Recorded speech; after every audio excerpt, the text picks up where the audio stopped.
Social media platforms లో వీక్షిస్తున్న ఆడపడుచులందరికీ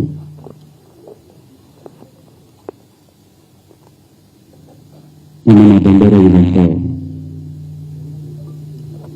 pre release ఈవెంట్లో నా స్పీచ్ లో దొరికిన అన్పార్లమెంటరీ వర్డ్స్ ఒక 2 పదాలకి నేను సిన్సియర్ అపాలజీస్ చెప్తున్నాను. ఆల్రెడీ చెప్పాను.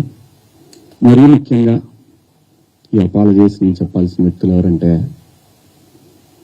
ఆ రోజు ఆ స్టేజీ మీద ఉన్న నా తోటి నటీనటులకు, ఆడబిడ్డలకు చెప్పాలి ఫస్ట్. ఆ పదాలు దొరకకూడదు.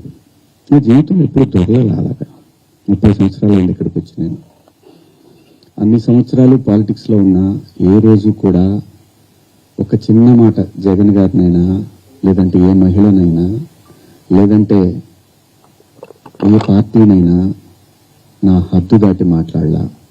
అలాంటిది మరి భగవంతుడు ఎందుకో అలా దొరికిపోయి నాకు కాన్షియస్ ఎలా మిస్ అయింది అనేది చాలా బాధపడ్డాను. నాకు తెలుసు బయటికి రాగానే గెస్ట్తో ఉన్న అబ్బాయి దొరిలేశాను. సో దానికి మీ అందరికీ సిన్సియర్ అపాలజీస్ చెప్తున్నాను. ఆ 2 పదాలకి, నా ఆడబిడ్డలకి.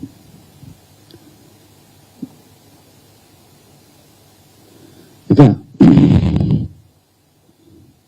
నేను ఇచ్చిన స్టేట్మెంట్ మాత్రం కట్టుబడి ఉన్నాను. దాంట్లో ఎవరికి భయపడేది లేదు.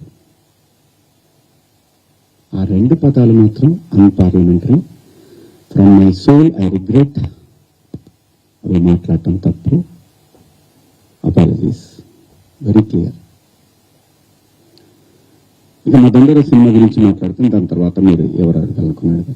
ఎందుకంటే 2 రోజుల నుంచి దాదాపు 36 అవర్స్ అయింది నేను పడుకొని.